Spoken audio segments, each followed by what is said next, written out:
slowly getting into the other side of the bay, and you start having this nice panoramic view of the city. Ushuaia city.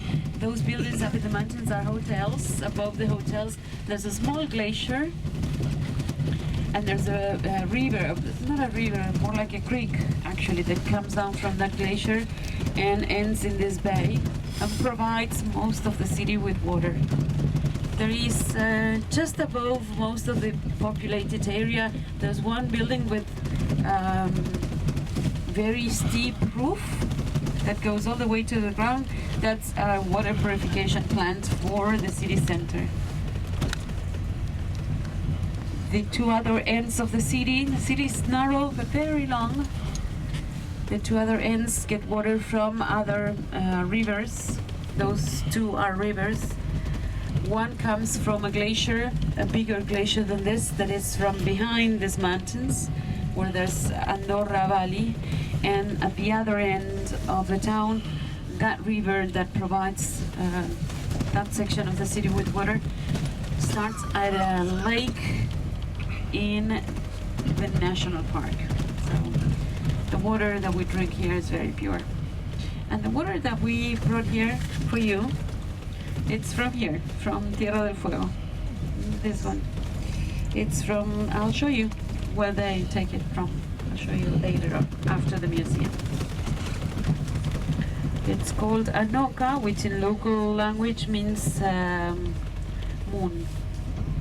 I don't know why they have chosen this name. Anyways, look at the view of the city, very colorful city. This is a tradition that we inherited from the first people that came to Patagonia, not only to Tierra del Fuego, but all of this southern region, not only in Argentina, but both Chile and Argentina. Among the first buildings that were brought in were these sort of prefabricated houses that the owners of these enormous estancias, ranches, used to buy by catalog. These houses, back then, we talk of the late 1800s, early 1900s. During that time, these modern houses were made of, for the time, was modern and light materials. So these houses have a wooden structure and corrugated iron outside. Like you see, there's a house very close to the water with a bright red roof. That's the oldest in town. That one was bought by catalog. It's Swedish. That one is from 1913. So it's the oldest that is still standing in the city. And these houses were painted in bright colors. These houses came in bright colors. Now people, we don't buy houses by catalog anymore, but people still use a lot of corrugated iron, more as a tradition than something that we really need. Corrugated iron is very cold material, but it warms up fast, so for the roof it's good, so the snow sort of slides down easily. And people still paint the houses in bright colors. ¿Vos me estás hablando?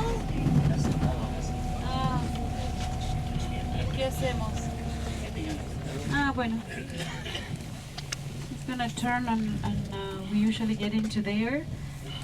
What's the old airport of Ushuaia, but it's the gate is closed. It's too early. And we come from a long weekend. The 8th of December is the Ascension of the Virgin. In Argentina it's a holiday, and it was on Thursday. So Friday they turn it into a holiday too, to make a long weekend.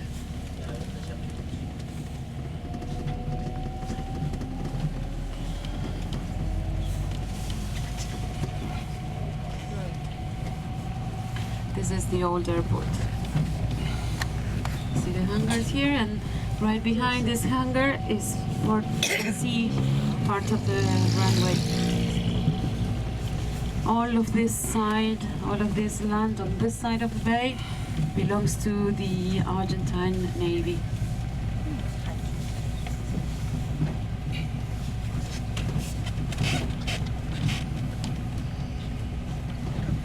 This airport, we don't use it anymore. It's only used for the touristic overflights by helicopter or small planes, like Cessna planes.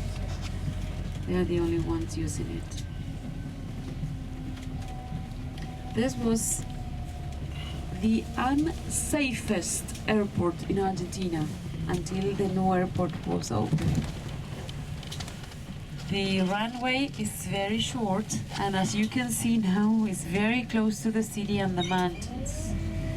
So the pilots had a short distance to drop height. So they used to make like a curl before landing. They were overflying the city, very close to the city, in fact. And they had to land in a short runway. It's 1.6 kilometers long with crosswinds. The runway is north-south, and the wind here most of the times it's blowing from the west. No, ahora no. No, we don't